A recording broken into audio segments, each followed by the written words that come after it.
Last class में हम लोग डिस्कस किए थे टॉक्सिसिटी के बारे में, उसी क्लास को रिकॉल करते हैं फटाफट, 1 मिनट में देखेंगे।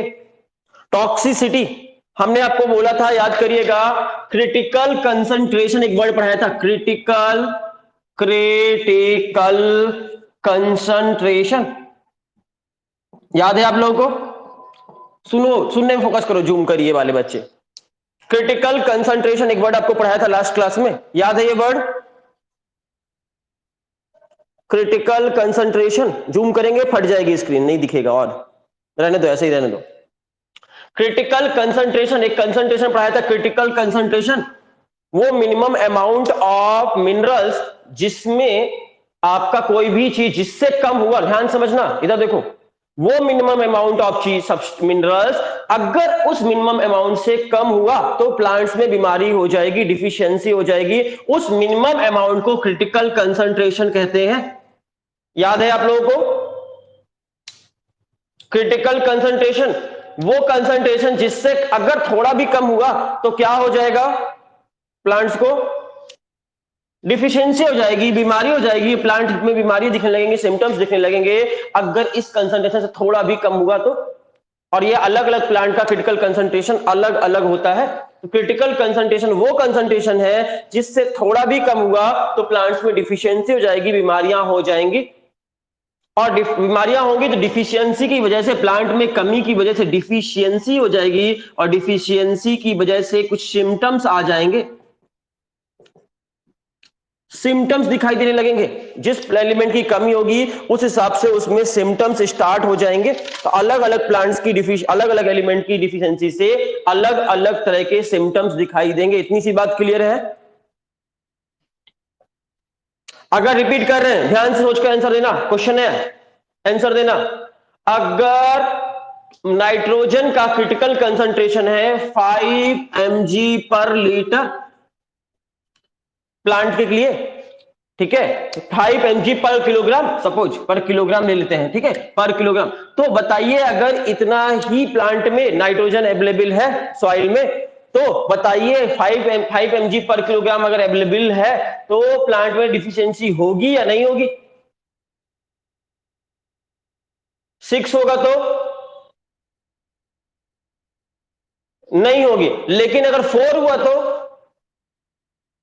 समझ में आ रहा है? इससे 4.9 हुआ तो हो जाएगी, थोड़ा भी कम हुआ अगर इससे क्रिटिकल कंसंट्रेशन से थोड़ा भी कम हुआ तो उसमें डिफिशियंसी हो जाएगी, बीमारियां हो जाएंगी, इसलिए उस कंसंट्रेशन को क्रिटिकल मिनिमम अमाउंट, इससे कम नहीं चलेगा, मिनिमम लोएस्ट मार्क्स। जैसे आपको बोले 33 मार्क्स आपका, 33 मार्क्स आपका जो है लोएस्ट मार्क्स है 100 में, अगर 33 मार्क्स से एक नंबर भी कमाया तो फेल हो जाओगे, पता है ना एग्जाम में। तो ऐसे ही आपका क्रिटिकल मार्क्स है, क्रिटिकल मार्क्स सबसे लोएस्ट मार्क्स, जैसे क्रिटिकल कंसंट्रेशन इससे थोड़ा सा भी कम हुआ तो वो डिफिशियंसी सिम्टम्स शो कर देगा। इतनी सी बात समझ में आ गई सब बच्चों को? अब डिफिशियंसी सिम्टम्स की जब हम बात करते थे, डिफिशियंसी सिम्टम्स के बारे में हमने बताया था, कुछ कुछ बीमारियों के नाम बताया था और किस एलिमेंट के कारण होते हैं वो अभी के अभी हम आपसे सुनेंगे। पहली बीमारी के बारे में बताया था क्लोरोसिस, क्लोरोसिस नाम की बीमारी के बारे में बताया था। क्लोरोसिस नाम की बीमारी में क्या होता है, क्लोरोफिल की कमी से होने वाली बीमारी है, क्लोरोफिल की कमी आ जाएगी प्लांट में। अगर क्लोरोसिस नाम की बीमारी हुई प्लांट में तो प्लांट में क्या सिम्टम देखने मिलेंगे? हाँ, लीफ में क्लोरोफिल गायब हो जाएगा, क्लोरोफिल गायब हो जाएगा तो प्लांट की लीफ ग्रीन कलर की ना होकर येलो कलर की हो जाएगी, ठीक है।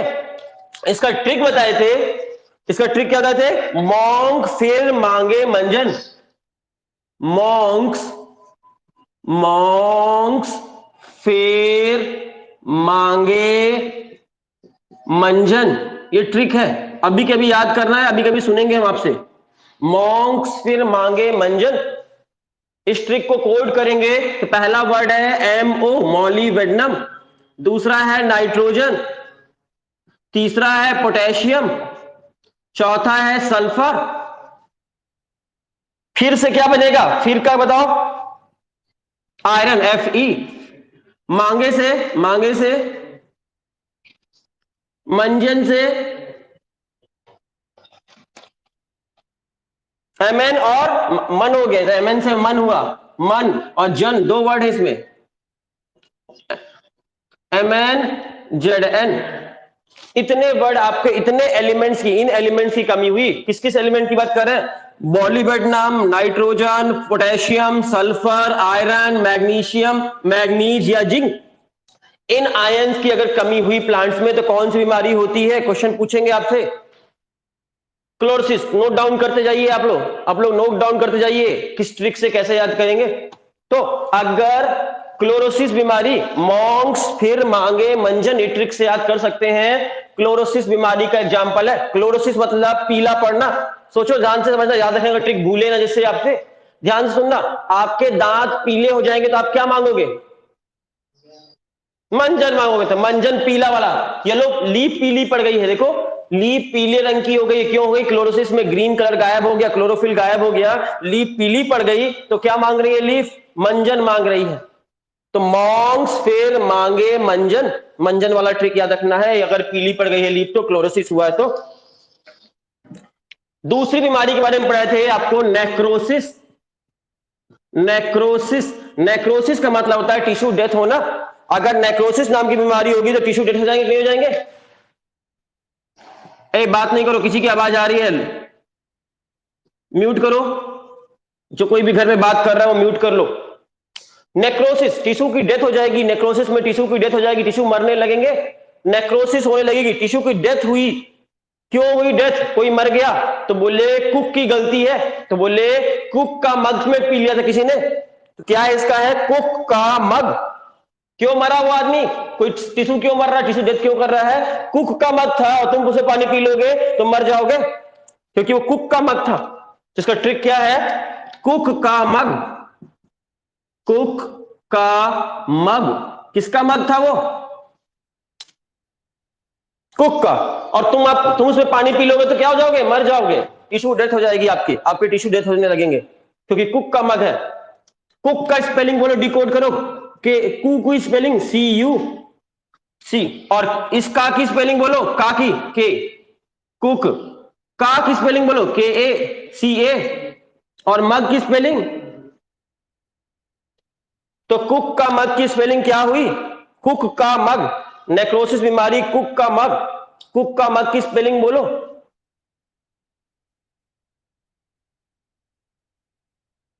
स्क्रीन देखने लायक तो है ना? दिखाई तो दे रहा कि बिल्कुल दिखाई नहीं दे रहा आपको? ज्यादा दिक्कत हो रही है। अब हम क्या बोले, स्क्रीन का थोड़ा प्रॉब्लम है, आई नो। अभी ठीक है? एक सेकंड, कोशिश करते हैं इसको एडजस्ट करने की। वेट वेट कर रहे हैं, एडजस्टमेंट कर रहे हैं।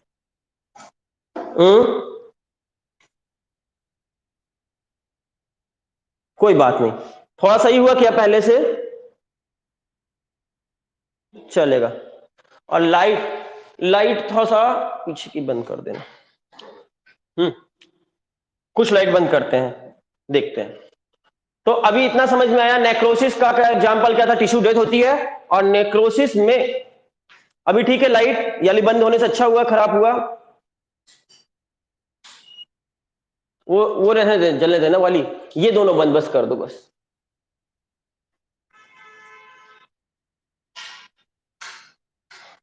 बस बस बस बस, सही है ना? अभी अभी सही है ना? अभी सही है।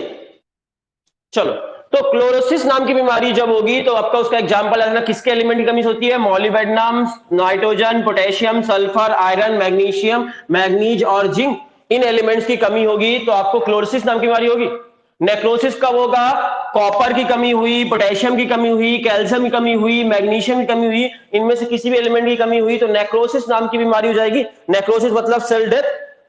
तीसरा बीमारी का नाम था इनहिबिशन ऑफ सेल डिवीजन। तीसरी बीमारी का नाम है इनहिबिशन, इनहिबिशन दिख रहा है बोर्ड में यहां पे ना, इनहिबिशन ऑफ सेल डिवीजन। ये तीसरी बीमारी का नाम है। थर्ड बीमारी का नाम है इनहिबिशन ऑफ सेल डिवीजन। इसमें क्या होगा सोच के बताओ, लाइन पे ही लिखा हुआ है, inhibition of cell division. Cell division होगा कि नहीं होगा? नहीं होगा, सेल डिवाइड नहीं होगी, जल्दी सेल नहीं बनेगी, तो इनहिबिशन ऑफ सेल डिवीजन होगा, सेल डिवाइड नहीं होगी। और ये कब होगा? तो याद रखना, सेल डिवीजन कब नहीं होगा? तो इसका ट्रिक है मॉन्क्स, सिर्फ इसका ट्रिक है मॉन्क्स। MONKS, Monks. इसका ट्रिक है मॉन्क्स, बस हो गया। या फिर नो स्मोकिंग भी कर सकते हो, जिसको आपको अच्छा लगे, नो स्मोकिंग या मॉन्क्स, जो आपकी सोचने हैं। सेल डिवीजन स्मोकिंग करने से नहीं होता है, या फिर नो स्मोकिंग भी लिख सकते हो। इसका ट्रिक दो आपको अच्छा लगे, दोनों सेम है। MO मतलब मॉलिबेडनम, N मतलब नाइट्रोजन, K मतलब पोटेशियम, S मतलब सल्फर। ये ट्रिक भी सही है। इन एलिमेंट्स की कमी से आपको सेल डिवीजन रुक जाता है। या फिर आपको ये ट्रिक अच्छा ना लगे तो आपके पास एक और ट्रिक है, no smoking. No smoking, no से क्या बन जाएगा, N से क्या बनेगा, नाइट्रोजन, S से सल्फर, MO से मॉलिबेडनम, और कौन सा छूट गया, के से किंग से के पोटेशियम। ऐसे भी कर सकते हो, लेकिन ये थोड़ा कंफ्यूजिंग लगा हमको, इसलिए नो स्मोकिंग हम आपको नहीं बता रहे हैं। आपको मॉन्क सबसे अच्छा याद रखने का तरीका है, ठीक है, जो आपकी इच्छा, बाकी जिससे याद रखो। नो स्मोकिंग से ज्यादा बेहतर मुझे लगा मॉन्क्स, इसलिए मॉन्क्स ट्रिक याद रखिएगा। मॉन्क्स में होगा MONKS, मॉलिबेडनम, नाइट्रोजन, पोटेशियम और सल्फर। इन एलिमेंट्स की कमी से सेल डिवीजन इनहिबिट हो जाएगा, सेल डिवीजन नहीं होगा, याद रहेगा।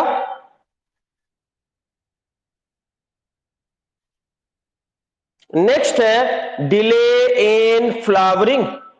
नेक्स्ट बीमारी का नाम है डिले इन फ्लावरिंग। फोर्थ बीमारी का नाम है डिले इन फ्लावरिंग। फ्लावरिंग क्या हो जाएगी, फ्लावरिंग डिले हो जाएगी, जल्दी जल्दी फ्लावरिंग नहीं करेगा प्लांट। प्लांट्स में फ्लावरिंग डिले हो जाएगी। पहला पढ़ाए थे क्लोरोसिस, सेकंड पढ़ाए हैं नेक्रोसिस, तीसरा पढ़ाए हैं इनहिबिशन ऑफ सेल डिवीजन, चौथा पढ़ा रहे हैं डिले इन फ्लावरिंग। कब फ्लावरिंग में डिले हो जाएगा, तो याद रखिएगा स्लो मोशन से अगर फ्लावरिंग हो रही है। डिले इन फ्लावरिंग को क्या बोल सकते हो, फ्लावरिंग स्लो हो रही है, फास्ट हो रही है, तो इसका ट्रिक है slow motion. Slow motion, slow motion Hindi में लिख देते हैं मोशन, स्लो मोशन इसका ट्रिक है। बताइए मोशन की स्पेलिंग क्या होगी,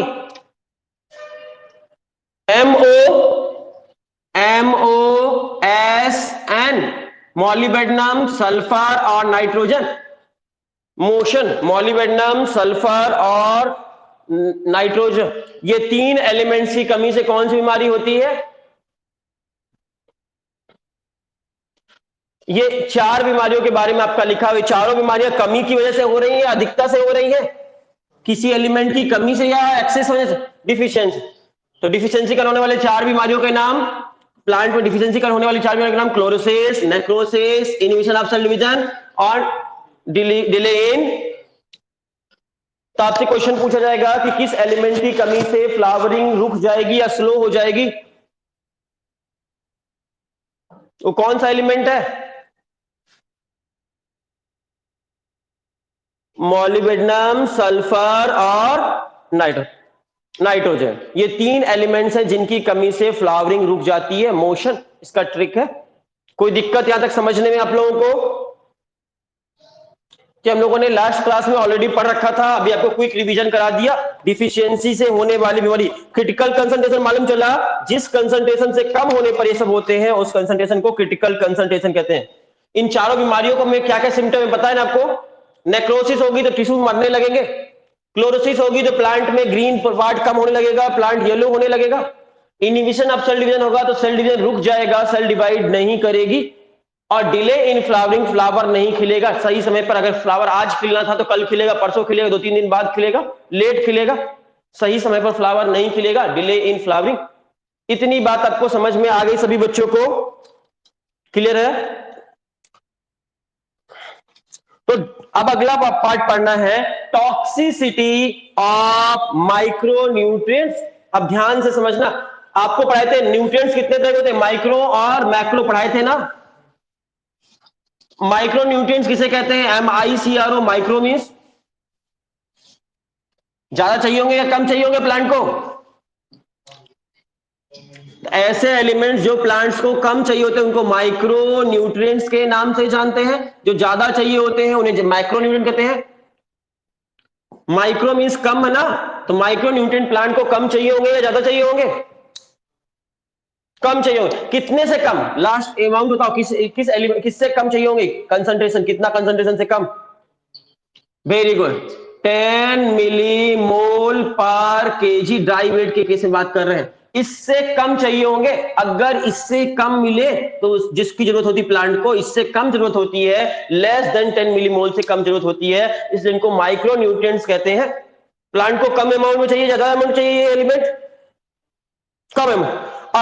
अगर हमने ये एलिमेंट्स प्लांट को ज्यादा दे दिया, बहुत सारा मिट्टी में रहा, बहुत सारा प्लांट को मिल गया, अगर ये एलिमेंट्स माइक्रो न्यूट्रिएंट ज्यादा मिल गए, तो इनके ज्यादा मिलने से प्लांट को प्रॉब्लम होगी कि नहीं होगी?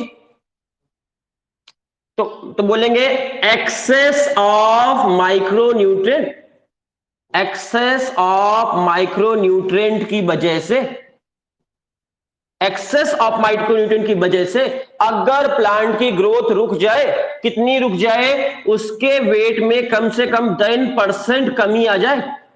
कितना वेट में कमी आ जाए? मिनिमम 10% ड्राई वेट में, 10% ड्राई वेट में अगर ड्राई वेट में कमी आ जाए तो समझना कि टॉक्सिसिटी होगी। इस घटना को कहेंगे जहरीला हो गया, टॉक्सिसिटी होगी। थोड़ी बहुत कमी तो किसी भी कारण से हो सकती है, लेकिन अगर 10% से ज्यादा कमी आ गई, मोर देन 10%, मोर देन 10%, 10% से ज्यादा अगर ड्राई वेट कम हो गया किसी एलिमेंट के ज्यादा होने से, माइक्रोन्यूट्रिएंट के ज्यादा होने से, इस घटना को क्या बोलेंगे? टॉक्सिसिटी के नाम से जानेंगे। रिपीट कर रहे हैं, ध्यान से समझना।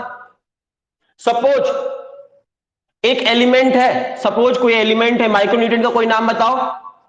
आयरन है सपोज, आयरन चाहिए था प्लांट्स को 0.4 mg सपोज जरूरत थी प्लांट को, ठीक है, और आपने इसको दे दिया, आयरन दे दिया प्लांट्स को, डाल दिया, गलती से डाल दिया आपने 0.9 mg डाल दिया सपोज, तो टॉक्सिक हो जाएगा कि नहीं हो जाएगा? एक कंसंट्रेशन से, ऑप्टिमम कंसंट्रेशन से बहुत ज्यादा डाल दिया आपने तो ये, ठीक है। डाटा याद मत करना, डाटा अपने अपने से समझाने के लिए सिर्फ दे रहे हैं, डाटा कोई इंपॉर्टेंट नहीं है, सिर्फ समझाने के लिए डाटा लिख रहे हैं। ये डाटा एक कोई रियल डाटा नहीं है। तो समझ में आ रही बात? 0.4 mg चाहिए था, लेकिन आपने डाल दिया कितना? 0.9 डाल दिया, तो इसको नुकसान करेगा प्लांट को कि नहीं करेगा? अब हम टॉक्सिसिटी किया कि नहीं किया ये कैसे मालूम करेंगे?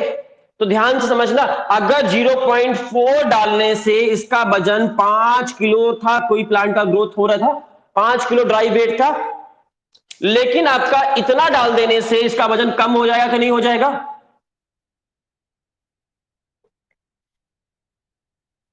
अब बताइए, अगर इसका वजन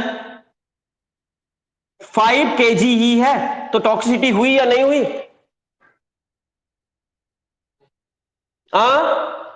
नहीं हुई। अगर इसका वजन 4.8 kg है तो टॉक्सिसिटी हुई या नहीं हुई? नहीं हुई, नहीं हुई बच्चों। हमने क्या कहा? मिनिमम 10% वजन कम होना चाहिए, मिनिमम, तब हम मानेंगे, थोड़ा बहुत कम को नहीं मानेंगे। 10%, 5 का 10% कितना होगा? तो 5 आधा किलो हो जाएगा, हाफ केजी। अगर इसका वजन कम से कम आधा किलो घट गया, अगर 4.5 हो गया, तो टॉक्सिसिटी कहलाएगी कि नहीं कहलाएगी? समझ में आ रही बात? आधा किलो से कम, आधा किलो से ज्यादा डिफरेंस। अगर इसका वजन 3 किलो हो गया, टॉक्सिसिटी है या नहीं है? अब 4 किलो है तो है, 4.5 किलो है तो, 4.25 किलो है तो नहीं है। समझ में आई बात? मिनिमम 10% या उससे ज्यादा कम हो जाए, वजन में इतना डिफरेंस आना चाहिए। थोड़ा बहुत डिफरेंस, 150 ग्राम को डिफरेंस को नहीं मानेंगे हम। समझ में आ रही बात? कम से कम कितना डिफरेंस आना चाहिए? कम से कम डिफरेंस आना चाहिए 10% वेट में, ड्राई वेट में डिफरेंस आना चाहिए। सपोज अगर नॉर्मल ड्राई वेट था किसी प्लांट का 50 किलो, 100 किलो लेते हैं, 100 किलो था ड्राई वेट, 100 केजी था, तो बताओ अगर इतना डालने से उसका वेट 80 किलो हुआ, तो टॉक्सिसिटी है या नहीं है? है। 90 किलो हुआ तो है। हाँ, है कि नहीं? जल्दी से बोलो। है। अगर उसका वजन 95 किलो है, टॉक्सिसिटी है या नहीं है? 96 किलो में, 97 किलो में, 99 किलो में? कैसे जानेंगे? समझ गए अब आप? 100 किलो का 10% निकाल लो, कितना आएगा 10% इसका? 10 किलो। ठीक है, और 10 किलो कम से कम वजन डिफरेंस आना चाहिए। 10 किलो का डिफरेंस आया तो टॉक्सिसिटी कहलाएगी। 10 किलो के आसपास आना चाहिए, लगभग बता रहे हैं, लगभग में। ठीक है, तो इसलिए अगर 95 टॉक्सिसिटी नहीं कहलाएगी, लगभग 100 किलो के आसपास, अगर 90 किलो के आसपास आ जाएगा तो टॉक्सिसिटी है। मतलब लगभग 10 किलो वेट डिफरेंस आना चाहिए। समझ में आ रही बात? मतलब 10%, 10%, 10 किलो नहीं, 10%। ड्राई वेट में 10% का रिड्यूस होना चाहिए। हाँ, more than 10% dry weight should be reduced। इससे कम रिड्यूस होना चाहिए, रिड्यूस मतलब कम होना। तो इसका ड्राई वेट कितना कम होना चाहिए? 10% का डिफरेंस आया किसी एलिमेंट के ज्यादा होने से, और उसकी वजह से ड्राई वेट कम हो गया, वो भी 10% से ज्यादा कम हो गया, तो इसको टॉक्सिसिटी में कंसीडर करेंगे कि नहीं करेंगे? जहरीला हो गया वो केमिकल कि नहीं हो गया? अगली बात, टॉक्सिसिटी को आसानी से आइडेंटिफाई किया जा सकता है कि नहीं किया जा सकता? प्लांट में टॉक्सिसिटी हो गई कि नहीं हो गई? आसानी से पहचाना जा सकता, नहीं पहचाना जा सकता? नहीं। आपके आपके एनसीईआरटी बुक की लाइन है, the toxicity symptoms are difficult to identify. Toxicity के सिम्टम्स जो है, टॉक्सिसिटी सिम्टम्स, जो टॉक्सिसिटी सिम्टम्स है, डिफिकल्ट है आइडेंटिफाई करना, डिफिकल्ट टू आइडेंटिफाई। इनको पहचानना संभव नहीं है, बहुत मुश्किल काम है ये। क्यों भैया? इतनी मॉडर्न टेक्नोलॉजी, इतने बड़े बड़े साइंटिस्ट हैं, वो इसको पहचान क्यों नहीं पाते? टॉक्सिसिटी को पहचानना मुश्किल क्यों होता है? टॉक्सिसिटी को समझना ध्यान से। एग्जाम्पल आपकी बुक में लिखा हुआ है, ध्यान से समझना। इस एग्जाम्पल समझ गए तो आपको कभी नहीं भूलेगा। क्यों पहचानना मुश्किल है, तो ध्यान समझना। एग्जाम्पल के तौर पर बात करें, एम एन बताइए, ये एम एन जो है वो माइक्रो न्यूट्रिएंट है या मैक्रो न्यूट्रिएंट है? जल्दी से पहचान बताइए। मैग्नीज माइक्रो न्यूट्रिएंट है। अगर अगर इसका कंसंट्रेशन हाई हो गया, अगर इसका कंसंट्रेशन क्या हो गया, मैग्नीज का हाई हो गया, जितना चाहिए उससे ज्यादा हो गया, तो इसकी टॉक्सिसिटी होगी कि नहीं होगी? होगी। मेरी बहुत अच्छी बात है, होगी ही होगी। क्या टॉक्सिसिटी में क्या होगा? उस प्लांट की जो लीफ होगी, प्लांट में लीफ होती है ना, ये देखो लीफ होगी, उसमें सिम्टम्स क्या क्या दिखेंगे इसकी टॉक्सिसिटी से, मैग्नीज की टॉक्सिसिटी से? पहला सिम्टम दिखेगा येलोइंग इन द वेन। इसकी वेन येलो कलर की होने लगेंगी, इसकी वेन जो थी वो किस रंग की होने लगेंगी? सॉरी, येलोइश होने लगेंगी। पहला सिम्टम्स कह रहा है आपका, रुको पढ़ के सुनाते हैं। इसके सिम्टम्स क्या है? आपका पहला सिम्टम्स कह रहा है कि अगर ये ज्यादा हुआ तो इसमें दो चीज होंगी, क्लोरोटिक वेन होगी, क्लोरोटिक वेन होने लगेंगी। इसकी वेन्स जो है वहां से क्लोरोफिल गायब होने लगेगा। वेन, वेन से, ये वेन समझते हो, ये वेन्स है। वेन्स का कलर चेंज हो जाएगा कि नहीं हो जाएगा? वेन्स का कलर चेंज हो जाएगा कि नहीं हो जाएगा? पूरी लीफ ग्रीन होगी, लेकिन वेन्स का कलर चेंज होगा। सिर्फ जहां जहां वेन्स होंगी वहीं वहीं पे कलर गायब होगा, और इसको बोलेंगे क्लोरोटिक वेन्स। इस बीमारी का नाम क्या है? अगर वेन्स में क्लोरोफिल गायब हो जाए इस बीमारी को क्या कहेंगे? क्लोरोटिक। दिख रही है ना आपको, ये लिख रही है ना लीफ, क्लोरोटिक वेन दिख रहा है ना? क्लोरोटिक वेन्स कहेंगे, इस बीमारी का नाम होगा क्लोरोटिक वेन्स। हो गया आपको, मतलब आपको नहीं, मतलब प्लांट को। VEINS, क्लोरोटिक वेन्स कहेंगे सिम्टम्स को। अगर आपके प्लांट की लीफ का वेन्स जहां जहां पर है वहां वहां पर क्लोरोफिल गायब हो जाए, इस घटना को क्लोरोटिक वेन्स कहेंगे। समझ में आई बात? दूसरी चीज, और मैग्नीज की कमी से क्या होगा? टॉक्सिसिटी से, मैग्नीज की टॉक्सिसिटी से यह ब्राउन ब्राउन कलर के ऐसे चकत्ते पड़ने लगेंगे लीफ में, ऐसे चकत्ते पड़ जाएंगे, ब्राउन कलर के दाग पड़ जाएंगे। कभी देखा है ऐसा किसी ने किसी प्लांट पे? तो ब्राउन ब्राउन धब्बे पड़ जाएंगे। और इस घटना को आपकी एनसीईआरटी बुक लिखती है, इसको क्या वर्ड यूज की है? तो आपकी बुक कहती है ब्राउन स्पॉट पड़ जाएंगे। स्पॉट वर्ड यूज करती है, इंग्लिश में स्पॉट बोलते हैं, तो ब्राउन स्पॉट आ जाएंगे। दो बीमारी के सिम्टम्स आपसे पूछे, मैग्नीज की टॉक्सिसिटी से कौन कौन से सिम्टम्स देखने मिलेंगे? जल्दी से बताइए, आपकी बुक में, बोर्ड में लिखा हुआ है। मैग्नीज की टॉक्सिसिटी से कौन कौन से सिम्टम्स देखने मिलेंगे? पहला है क्लोरोटिक बैन, और दूसरा है brown spot in the leaf, है ना? तो क्लोरोटिक वेन्स हो जाएंगे, और ब्राउन स्पॉट कहां दिखेंगे? लीफ में दिखने लगेंगे, लेमिना में दिखने लगेंगे। इतनी सी बात समझ में आ रही, किसकी वजह से बीमारी हो रही है? मैग्नीज की कमी से। लेकिन एक और प्रॉब्लम होता है, तीसरा प्रॉब्लम जो होता है मैग्नीज की कमी से, एक तीसरा प्रॉब्लम होता है, तीन प्रॉब्लम होते हैं। पहला प्रॉब्लम आपको बता दिया, क्लोरेटिक वेन हो जाएगी। दूसरा प्रॉब्लम हो जाएगा ब्राउन स्पॉट जाएंगे।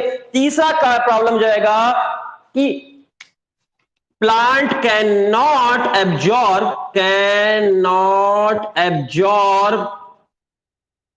प्लांट एब्जॉर्ब नहीं कर पाएगा। कौन से मिनरल को एब्जॉर्ब नहीं कर पाएगा? तो जैसे ही मैग्नीशियम ज्यादा हो जाएगा तो प्लांट्स में आपके कौन कौन से एलिमेंट्स एब्जॉर्ब नहीं हो पाएंगे। तो आपकी एनसीईआरटी बुक लिखती है आयरन, मैग्नीशियम और कैल्शियम, ये तीन एलिमेंट्स है। आयरन, मैग्नीशियम और कैल्शियम, ये तीन एलिमेंट्स क्या हो जाएंगे? आपके एब्जॉर्ब नहीं हो पाएंगे। कौन कौन से एलिमेंट एब्जॉर्ब नहीं हो पाएंगे? मैग्नीज ज्यादा होने से क्या कम हो जाएगा प्लांट में?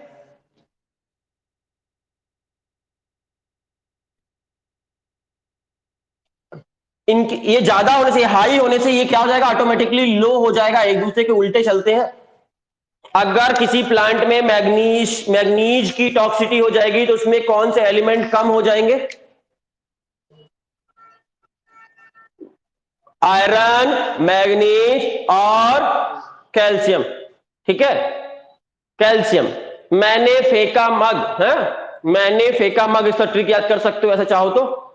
मैंने फेंका मग, मैंने बन गया मैग्नीज, फेंका मग, फेंका मग, मैंने फेंका मग।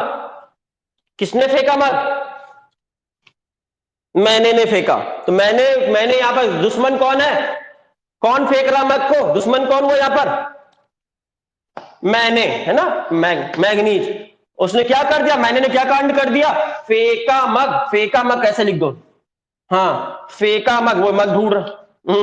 फेंका मग ऐसे लिख लेते हैं। आयरन, कैल्शियम और मैग्नीशियम की कमी हो जाएगी। मैंने फेंका मग। इतनी सी बात समझ में आ रहे हो जो आपके बोर्ड में लिखी है? सभी बच्चों को समझ में आ रही है बात? अच्छे से क्लियर है? मैग्नीज की अधिकता होने से, मैग्नीज हाई कंसंट्रेशन से किस चीज की डिफिशियंसी आ जाती है? कौन से एलिमेंट की डिफिशियंसी आ जाती है?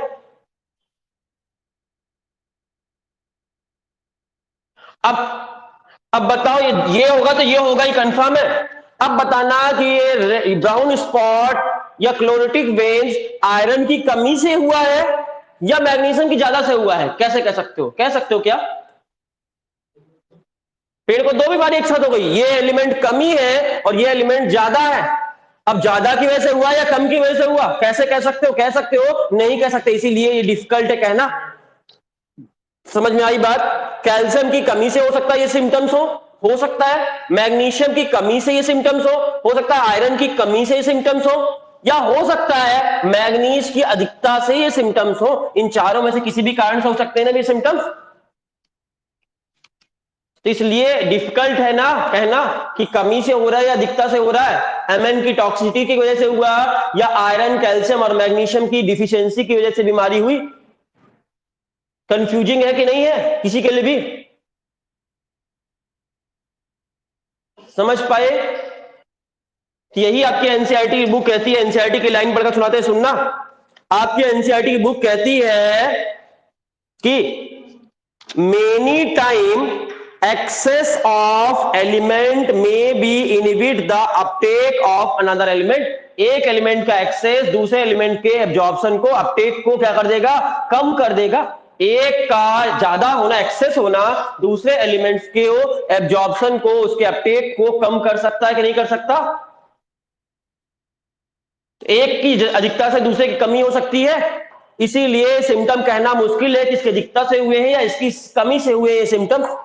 ये बोल पाना मुश्किल होता है, डिफिकल्ट होता है आइडेंटिफाई कर पाना।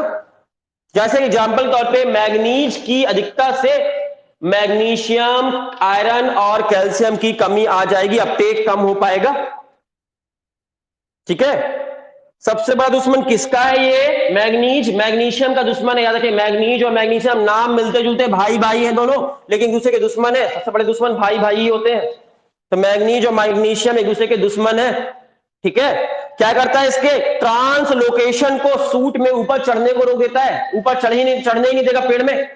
अगर ये आ गया तो इसको ऊपर चढ़ने ही नहीं देगा, ऊपर जाने ही नहीं देगा मैग्नीशियम को, सूट में हाँ फाइट हो जाएगी और इसको जाने ही नहीं देगा, रोक देगा, बोलेगा तुम नहीं जा सकता है ऊपर, तुम ऊपर नहीं उठ सकता, बाबू ऊपर नहीं जा सकता, तुम नीचे ही रहो, और पेड़ में चढ़ने ही नहीं देगा, मैग्नीशियम के ट्रांसलोकेशन को रोक देगा। तो मैग्नीज रोक सकता है मैग्नीशियम के ट्रांसलोकेशन को, याद रखिएगा, एक्सेस अमाउंट में हुआ मैग्नीज। तो टॉक्सिटी सबको क्लियर हो गई अच्छे से। ऑप्टिमम अमाउंट से, ऑप्टिमम कंसंट्रेशन से, ऑप्टिमम अमाउंट से, जितना ऑप्टिमम अमाउंट है उससे ज्यादा अगर कोई एलिमेंट हो गया तो उसको बोलेंगे टॉक्सिसिटी होगी उस एलिमेंट की, ठीक है, याद रहेगा। और उसकी वजह से उसके ड्राई वेट में लॉस होगा कि नहीं होगा, मिनिमम कितना हो जाएगा, 10% का लॉस हो जाएगा टॉक्सिसिटी जब भी होगी। तो समझ पाए, बहुत अच्छी बात है अगर समझ गए हो तो। अब आपकी एनसीईआरटी बुक में नेक्स्ट टॉपिक जो आता है, नेक्स्ट टॉपिक है मिनरल्स का एब्जॉर्प्शन कैसे होगा, मिनरल्स का ट्रांसलोकेशन कैसे होगा, और सॉइल में कहां मिनरल्स रहते हैं, कैसे रहते हैं, ये बातें, ये सब कुछ हमने आपको ट्रांसपोर्ट इन प्लांट चैप्टर में ऑलरेडी पढ़ा दिया था, लेकिन फिर से आया तो दोबारा सुन लो, कथा तो है, सुनते रहो, प्रवचन है, सुन लो एक बार और। आपकी यहां पर बुक कहती है mechanism of absorption of element, minerals का एब्जॉर्प्शन मेनली कैसे होता है, एक्टिव होता है या पैसिव होता है, क्वेश्चन का आंसर दीजिए। मेनली मिनरल्स का एब्जॉर्प्शन, मिनरल्स का एब्जॉर्प्शन मेनली कैसे होता है, एक्टिव या पैसिव, वेरी गुड, पैसिवली होता है, याद रखिएगा पैसिवली होता है, याद रहेगा। अरे मारेंगे, गलत बोल दिए, हमको भी गलत करवा दे रहे हो। मिनरल्स का मेनली कैसे होता है, एक्टिवली होता है, हाँ हमको भी कंफ्यूज करा देते हो, मारेंगे भी। एक्टिव होता है, हमने आपको पढ़ाया था ट्रांसपोर्ट इन प्लांट चैप्टर में, पढ़ा चुके हैं डिटेल में। मिनरल्स का एब्जॉर्प्शन मेनली एक्टिवली होता है, एक्टिवली होता है, याद रखिएगा। एक्टिव होगा मतलब एनर्जी खर्च होगी कि नहीं होगी, एटीपी एज रिक्वायर्ड या एटीपी खर्च होगी, याद रखिएगा। एटीपी खर्च होगा। क्यों मिनरल्स का एब्जॉर्प्शन मैक्सिमम टाइम पे मेनली जो होता है, मेनली मिनरल्स का एब्जॉर्प्शन एक्टिवली क्यों होता है, मेनली पूछा जाए तो मेनली एक्टिवली होता है, क्यों होता है, दो कारण बताए थे आपको। पहला कारण कि मिनरल्स जो होते हैं वो चार्ज फॉर्म में होते हैं, पहला कारण था कि मिनरल्स जो होते हैं वो चार्ज आयंस के फॉर्म में होते हैं, चार्ज फॉर्म में होते हैं, उनमें पॉजिटिव चार्ज या नेगेटिव चार्ज होते हैं। जैसे कैल्शियम के ऊपर कैल्शियम 2+ ऐसे लगाते हैं ना, कैल्शियम प्लस 2 बार, sodium Na+, chlorine Cl negative, देख पा रहे हो सबके ऊपर क्या लगा हुआ है, चार्ज लगा हुआ है कि नहीं लगा हुआ है, आयंस के फॉर्म में है कि नहीं है। तो आयंस आपके मिनरल्स जो होते हैं वो चार्ज फॉर्म में होते हैं, और इसलिए चार्ज होने की वजह से प्लाज्मा मेम्ब्रेन को आसानी से पार नहीं कर सकते हैं, इसलिए एक्टिव ट्रांसपोर्ट करेंगे, क्योंकि प्लाज्मा मेम्ब्रेन के आर पार जाना है तो इसलिए एक्टिव ट्रांसपोर्ट करके जाना पड़ेगा, क्योंकि चार्ज पार्टिकल है। दूसरी चीज आपको बताए थे कि मिनरल जो है वो सॉइल में लेस कंसंट्रेशन में होते हैं, लेस कंसंट्रेशन में होते हैं, एंड प्लांट में मोर कंसंट्रेशन में होते हैं, प्लांट्स में मोर कंसंट्रेशन में होते हैं। इनका कंसंट्रेशन कहां ज्यादा होता है, प्लांट में या सॉइल में, मोस्ट ऑफ द प्लांट में ज्यादा होते हैं, सॉइल में कम है। अब सॉइल में पहले से कम है और सॉइल से तुमको नीचे खींचना है, पहले से बेचारा गरीब है, सॉइल पहले से गरीब है और उसको तुमको दोहन करना है और उसको निकाल लेना बिल्कुल बेचारे को, तो सॉइल से प्लांट और निकालना है, मतलब कंसंट्रेशन ग्रेडियंट के टूवर्ड जाओगे, अगेंस्ट जाना पड़ेगा, अगेंस्ट जाना पड़ेगा। और अगेंस्ट जाने के लिए एनर्जी खर्च होगी कि नहीं खर्च होगी, गरीब से और पैसा चूसना, बेचारा पहले से गरीब है उसको और सता रहे हो, उससे और पैसा ले रहे हो, समझ रहे हो, तो बहुत मेहनत लगेगी, एनर्जी खर्च होगी, एक्टिव ट्रांसपोर्ट में आएगा मेनली, है ना।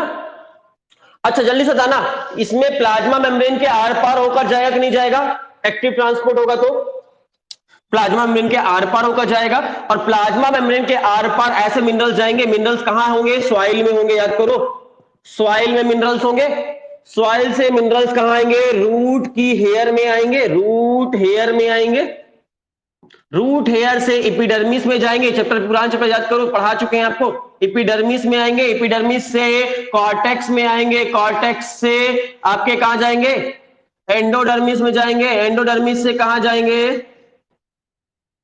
पेरीसाइकल में जाएंगे, पेरीसाइकल से कहां जाएंगे, जाइलम में जाएंगे, जाइलम में आ जाएंगे। ये पढ़ाए थे आपको डिटेल में, आपको ट्रांसपोर्ट इन प्लांट चैप्टर में डिटेल में पढ़ा चुके। जिन बच्चों को याद है बहुत अच्छी बात है, जो बच्चों को याद नहीं, जिन्होंने नहीं पढ़ा कोई बात नहीं, टेंशन मत लीजिए, जरूरी नहीं है याद रखना, ये उस चैप्टर का टॉपिक था, यहां हम बता बस दे रहे हैं। मतलब ये रास्ता है पानी में अंदर घुसने का मिनरल्स को, ठीक है, ये रास्ता याद था तो अच्छी बात, जिन बच्चों को याद है बहुत अच्छी बात है, जिन्होंने ट्रांसपोर्ट इन प्लांट चैप्टर पढ़ा है उनको याद होगा, जिन्होंने नहीं पढ़ा कोई बात नहीं, टेंशन मत लो, इसको याद करने की अभी जरूरत नहीं है, उसी चैप्टर में याद करना था। हम इतना बोल रहे हैं कि सॉइल में जो मिनरल्स है वो जब इन सब सेल से होकर जाएगा तो जाने के दो रास्ते पढ़ाए थे आपको, एपोप्लास्ट और सिम्प्लास्ट पढ़ाए थे ना। देखो आपको याद होगा, इस सॉइल में मिनरल्स हैं, सॉइल से ऐसे जा रहे हैं, सबसे पहले क्या पढ़ा, रूट हेयर मिला, रूट हेयर के बाद एपिडर्मिस नाम की सेल मिलेगी, एपिडर्मिस के बाद एपिडर्मिस की सेल वॉल है, ये सेल मेम्ब्रेन है, सेल वॉल सेल मेम्ब्रेन, तो उसके बगल में कौन सी सेल होगी, कॉर्टेक्स, कॉर्टेक्स का सेल वॉल, कॉर्टेक्स की सेल मेम्ब्रेन पढ़ाए थे। फिर एंडोडर्मिस आएगा, एंडोडर्मिस की सेल वॉल, फिर एंडोडर्मिस की सेल मेम्ब्रेन, देख पा रहे हो ऐसे सबकी सेल वॉल सेल मेम्ब्रेन आएगी ना। तो आपका बताइएगा अगर एक्टिव ट्रांसपोर्ट होगा तो सेल मेम्ब्रेन के अंदर घुस जाएगा कि नहीं घुस जाएगा, मिनरल्स यहां आ जाएगा कि नहीं आ जाएगा सॉइल से, तो उसके बाद यहां से यहां जाएगा, यहां से यहां जाएगा, अंदर अंदर होकर जा रहा है क्योंकि उसको एक्टिव ट्रांसपोर्ट करना है तो अंदर घुसकर जाएगा, और अंदर घुसकर अगर जाता है यहां से सेल मेम्ब्रेन को पार करते हुए जाता है, इस रास्ते को सिम्प्लास्ट के नाम से जानते हैं, पढ़ा चुके हैं ये भी आपको ट्रांसपोर्ट इन प्लांट चैप्टर में। तो सिम्प्लास्ट मूवमेंट होता है, सिम्प्लास्ट मूवमेंट कब देखने मिलेगा, सिम्प्लास्ट मूवमेंट तब देखने मिलेगा जब मिनरल्स का एक्टिव ट्रांसपोर्ट हो रहा होगा, तो मेनली एक्टिव ट्रांसपोर्ट होता है, मेनली मिनरल्स सिम्प्लास्ट मूवमेंट से ही मूव करता है, याद रहेगा। कभी कभी मिनरल्स पैसिव ट्रांसपोर्ट हो सकते हैं कि नहीं हो सकते हैं, तो हो सकते हैं। मेनली कैसे होते हैं, मेनली एक्टिव ट्रांसपोर्ट करते हैं, लेकिन समटाइम ये पैसिव भी कर सकते हैं, पैसिव ट्रांसपोर्ट भी कर सकते हैं। और पैसिव ट्रांसपोर्ट में एनर्जी खर्च होगी कि नहीं होगी, नहीं होगी। और पैसिव ट्रांसपोर्ट में इनको कहां से जाना होगा, इनको पैसिव ट्रांसपोर्ट करना, एनर्जी खर्च नहीं करनी, तो इनको ये वाले रास्ते से होकर जाना होगा, बाहर ही बाहर, ये देख पा रहे हो सेल वॉल और सेल मेम्ब्रेन के बीच में जो जगह है वहां से होते हुए जाएंगे। अगर ये रास्ते जाते तो इस रास्ते को कौन सा रास्ता कहते हैं, सेल वॉल सेल मेम्ब्रेन के बीच में जाते हैं तो एपोप्लास्ट के नाम से जानते हैं। एपोप्लास्ट मूवमेंट करेंगे उस हालत में, तो एपोप्लास्ट मूवमेंट और सिम्प्लास्ट मूवमेंट दो तरह का मूवमेंट होता है। अगर मिनरल्स का ट्रांसपोर्टेशन एक्टिव होगा तो कौन से रास्ते से जाएगा, और पैसिव होगा तो कौन से रास्ते से जाएगा,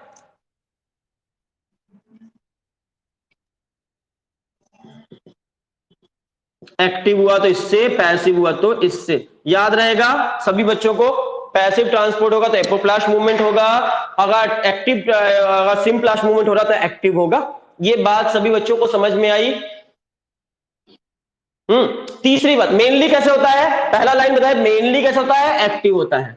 एक्टिव मतलब एनर्जी खर्च होती है, और एनर्जी खर्च होगी, एक्टिव होगा तो सिम्प्लास्ट से जाएगा, सेल मेम्ब्रेन को पार करते हुए जाएगा।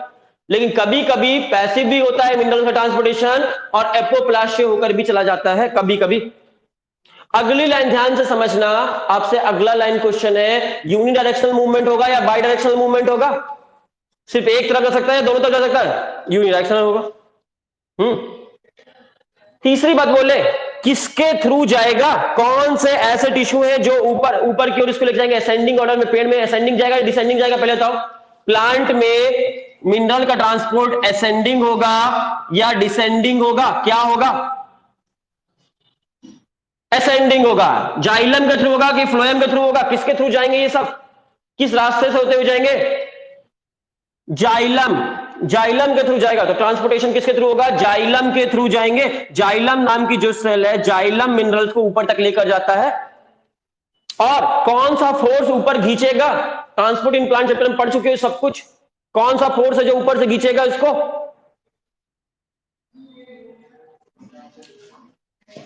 ट्रांसपायरेशनल पुल वो फोर्स है जो ऊपर से इसको खींच रहा होगा ऊपर की ओर मिनरल्स को, ट्रांसपारेशनल फोर्स इसको खींचेगा। सब कुछ ट्रांसपोर्ट इन प्लांट चैप्टर का टॉपिक है, यहां का नहीं है, सिर्फ बता दिए यहां आ गया। तो जाइलम से जाएगा पहली बात, एपोप्लास्ट या सिम्प्लास्ट कोई भी आ सकता है। सिम्प्लास्ट जाएगा तो एनर्जी खर्च होगी, एक्टिव होगा। एपोप्लास्ट जाएगा तो एनर्जी खर्च नहीं होगी। कभी कभार जाता है एपोप्लास्ट से। और जाइलम से होकर आगे ऊपर की ओर कहां से जाएगा, जाइलम से होकर जाएगा। और जाइलम में खींचेगा कौन, ट्रांसपायरेशनल पुल, वो फोर्स है जो जाइलम से ऊपर की ओर इसको खींच रहा होगा। इतनी बात समझ में आई बात। अब एक लाइन एनसीईआरटी की लाइन है आपके, the movement of ion usually called, ions के मूवमेंट को क्या कहते हैं, द मूवमेंट ऑफ आयंस। आपकी एनसीईआरटी की लाइन है ये, the movement of ions are generally called, क्या बोलेंगे जल्दी से बोलो, फ्लक्स, FLUX, फ्लक्स लिखा है आपके NCERT book, flux word use करते हैं, FLUX, फ्लक्स। फ्लक्स मतलब होता है द मूवमेंट ऑफ आयंस। अगर मूवमेंट ऑफ आयंस हो रहा है तो इस घटना को फ्लक्स के नाम से जानते हैं, FLUX, फ्लक्स बोलते हैं।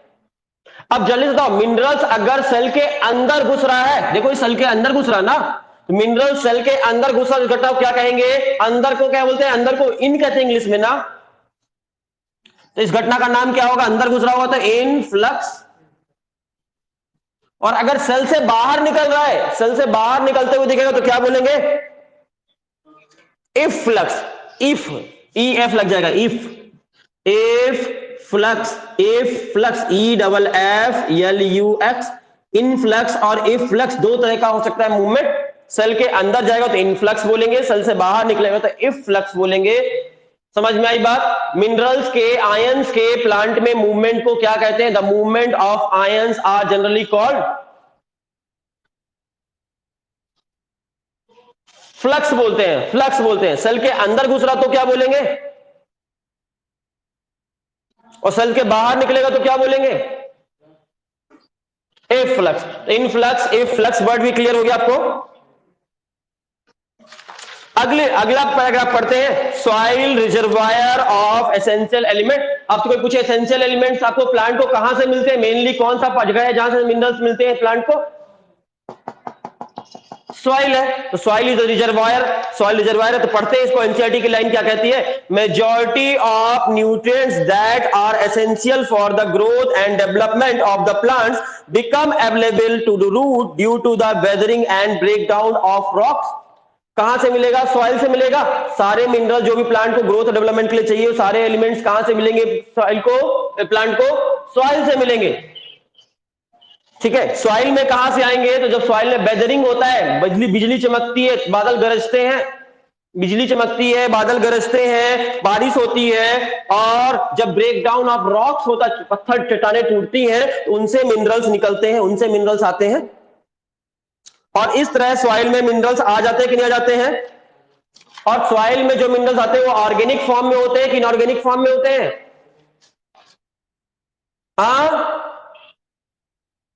इनऑर्गेनिक। थोड़ी भी केमिस्ट्री आती होगी तो इतना पता होगा, इनऑर्गेनिक बोलते हैं, आयन सारे इनऑर्गेनिक होते हैं। थोड़ी सी भी केमिस्ट्री आती तो सारे आयंस इनऑर्गेनिक होते हैं, ऑर्गेनिक नहीं है, इनऑर्गेनिक है, इनऑर्गेनिक फॉर्म में होते हैं, सॉल्ट्स के फॉर्म में होते हैं। समझ में आई बात। कहां से आए, रॉक से आए, रॉक से मिनरल आए, रॉक से आते हैं, वेदरिंग से आते हैं, बारिश से आते हैं, इन सभी फोर सोर्स से मिनरल्स के आने के चलेगा। आपके बहुत सारे बैक्टीरिया हैं, ऐसे बैक्टीरिया जो नाइट्रोजन फिक्सेशन कर सकते हैं, उनको बैक्टीरिया क्या कहते हैं, नाइट्रोजन फिक्सिंग बैक्टीरिया। वो बैक्टीरिया भी प्लांट्स को नाइट्रोजन अवेलेबल कराते हैं कि नहीं कराते, सॉइल में नाइट्रोजन लाकर देते हैं कि नहीं देते। तो नाइट्रोजन फिक्सिंग बैक्टीरिया भी इस काम को करते हैं। तो देखो कौन कौन से तरीके हैं जहां से सॉइल में नाइट्रोजन आपके मिनरल्स आते हैं। बोले बैक्टीरिया कुछ नाइट्रोजन फिक्सेशन करके दे देते हैं, कुछ ऑर्गेनिज्म है जो आपको अवेलेबल कर देते हैं, कुछ आपका वेदरिंग से, कुछ रॉक्स के ब्रेकडाउन से, कुछ माइक्रो ऑर्गेनिज्म के डिग्रेडेशन से, ठीक है, कुछ वाटर से, कई सारे सोर्स है जहां से सॉइल में मिनरल्स आते हैं। समझ में आई बात। तो सॉइल में कहां से आएंगे मिनरल, मालूम चल गया आपको।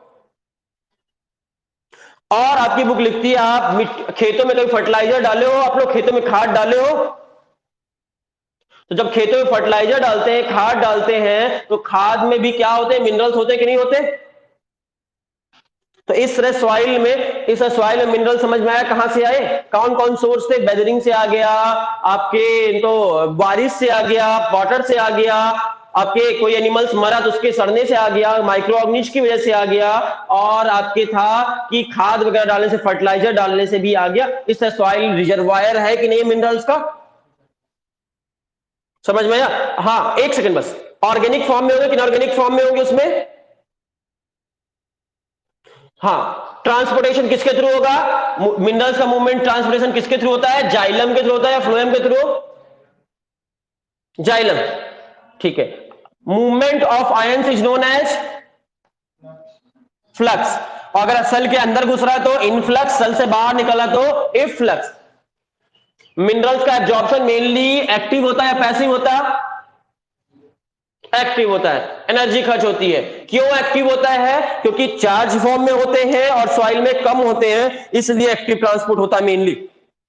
एक्टिव ट्रांसपोर्ट होगा तो सिंप्लास्ट होगा, पैसिव ट्रांसपोर्ट होगा तो एपोप्लास्ट होगा। इतना सब कुछ आपको पढ़ाया, और ये सब कुछ आपको वैसे हमने पहले ऑलरेडी पढ़ा दिया था ट्रांसपोर्ट इन प्लांट चैप्टर में, फिर भी यह दोबारा आया, दोबारा हमने आपको पढ़ा दिया।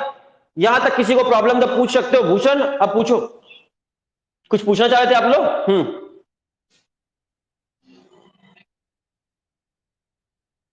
हाँ, हमेशा होता रहता है ना ब्रेकडाउन। ब्रेकडाउन तो चलता रहता है, कुछ सड़ता है तो ब्रेकडाउन होता है ना। आप केला खा के फेंक दोगे छिलके तो ब्रेकडाउन होगा कि नहीं होगा? रॉक का ब्रेकडाउन भी सालों भर चलता रहता है। बहुत सारी माइक्रोब्स है, बहुत सारी घटनाएं हैं, भूकंप आता है, कभी कभी कुछ होता है, तो बहुत सारी घटनाएं हैं। रॉक्स का ब्रेकडाउन चलता ही रहता है, बारिश होती है तो होता है, बहुत सारी घटनाएं जिनके थ्रू होता है। ठीक है, वो जियोलॉजी का क्वेश्चन आ गया।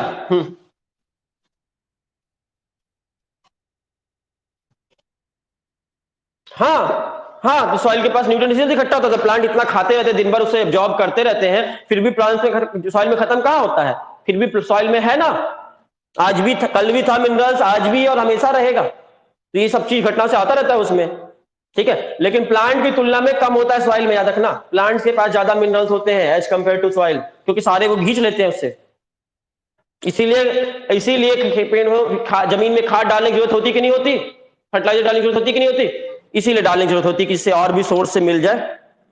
ठीक है, आप जनरली जो फर्टिलाइजर डालते हैं ज्यादातर एनपीके डालते हैं, सबसे ज्यादा डाले जाने वाला फर्टिलाइजर है एनपीके, नाइट्रोजन, फास्फोरस और पोटेशियम। सबसे ज्यादा डालते हैं, सबसे ज्यादा डाले जाने वाला फर्टिलाइजर है। वैसे डालते तो सब कुछ है, लेकिन सबसे ज्यादा यूज डाले जाने वाला फर्टिलाइजर यही है। इस तरह यहां पर ये खत्म हो गया, टॉपिक भी खत्म हो गया। नेक्स्ट टॉपिक है मेटाबॉलिज्म ऑफ नाइट्रोजन।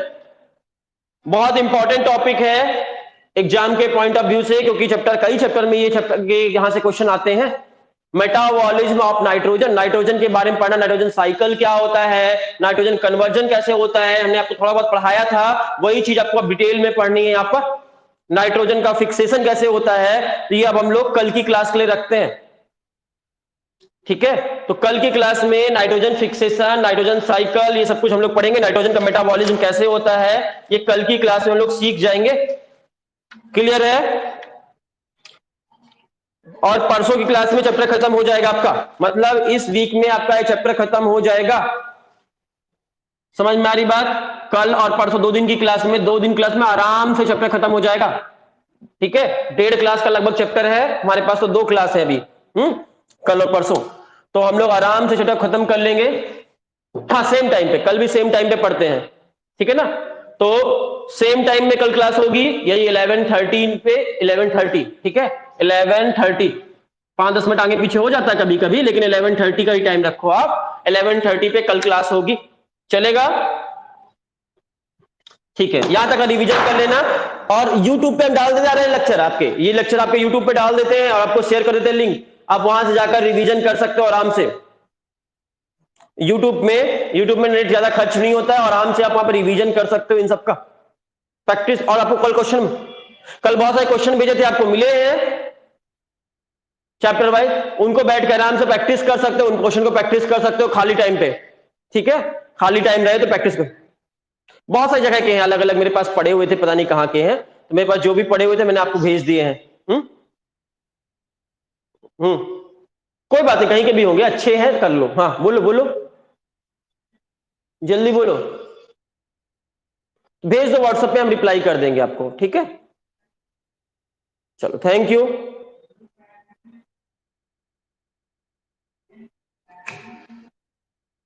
वेलकम।